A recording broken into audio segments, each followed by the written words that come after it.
ஒரு மகன் ஒரு அம்மா. மகனுக்கு என்ன வேலைன்னா இந்த ஏரிங்கெல்லாம் கான்ட்ராக்ட் எடுக்கிற வேலை. அந்த கான்ட்ராக்ட் எடுத்து அவர் சம்பாரிச்சுட்டு வந்து அம்மா கிட்ட கொடுப்பாரு. அம்மா பிள்ளைக்கு என்னென்ன தேவையோ எல்லாம் செய்து தருவாங்க, அவங்களுக்கு என்ன தேவையோ எல்லாம் செய்துப்பாங்க. சரி, பிள்ளைக்கு வயசாகி போச்சு, ஒரு கல்யாணம் பண்ணணும் அப்படின்னு ஒரு கல்யாணத்தை பண்ணி வச்சுட்டாங்க. கல்யாணம் பண்ண உடனே அம்மாவனுடைய பதவியெல்லாம் போயிடுச்சு, மருமவனுடைய பதவி வந்துச்சு. அப்போ பிள்ளைக்கு சோறு இந்த அம்மாவால் செய்ய முடியல, எல்லாம் மனைவி செய்ய ஆரம்பிச்சிட்டான். இந்த மருமவ என்ன பண்ணுறா, மாமியார்கிட்ட சோறு கட்டி கொடுத்தான்னு போகிறாங்க, அவருக்கு சாப்பாடு கொடுத்துட்டோம் வீட்டுக்காருக்குன்னு கொடுத்துட்டு வராங்க. இந்த அம்மா போனாக்கா அவர் வேலை விடலை, வேலை நேரம் ஆகலை. இந்த அம்மா எடுத்துன்னு போன டிஃபனை வச்சுட்டு உழுந்து சுற்றி சுற்றி கும்பிடுறாங்க ஏரிக்கரையில் வச்சுட்டு.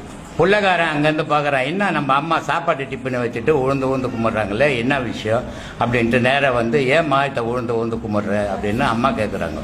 இல்லை நைனா, இந்த டிஃபனு இவ்வளோ வாசனையாக இருக்குது, இது மாதிரி சாப்பிட்டு நான் எவ்வளோ வருஷம் ஆகிப்போச்சு, அந்த வாசனைக்காக உழுந்து கும்பிட்றேன் நைனா அப்படின்னு அம்மா சொல்லிச்சு. அப்போது புள்ள சொல்கிறான், இல்லைம்மா என் பொண்டாட்டி அந்த மாதிரிலாம் செய்கிறவ இல்லைம்மா, நீ தப்பாக சொல்கிறியம்மா, என் பொண்டாட்டி சகஜமாக எல்லாருக்கும் நல்லா போடுறவில்லாச்சம்மா. இப்போ நான் சொல்கிறத நீ நம்ப மாட்டேன், ஆனால் நீ நேரடியாக பார்த்தா தான் நம்புவேன். நீ என்ன பண்ணு, நான் வீட்டுக்கு வர்றதுக்குள்ளே தொம்மகுண்டில் போய் பூந்துக்கும். தொம்மகுண்டுன்னா தெரியுமா?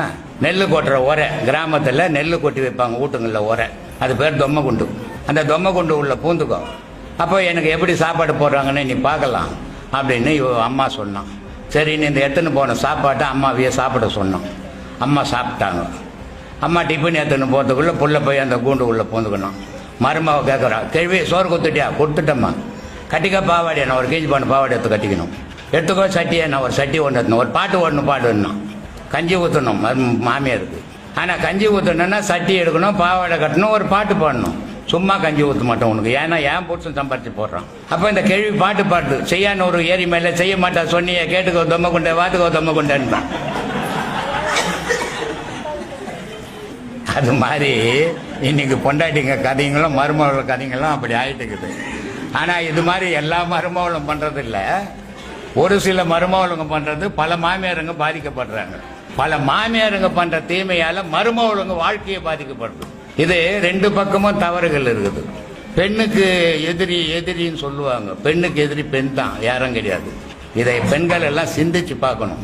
ஒரு தாய் வீட்டு, நம்ம வீட்டில் இருந்து ஒரு பெண் இன்னொரு வீட்டுக்கு போனால் அந்த வீட்டு மாமியார் நம்ம மருமகள்னு சொன்னோம்.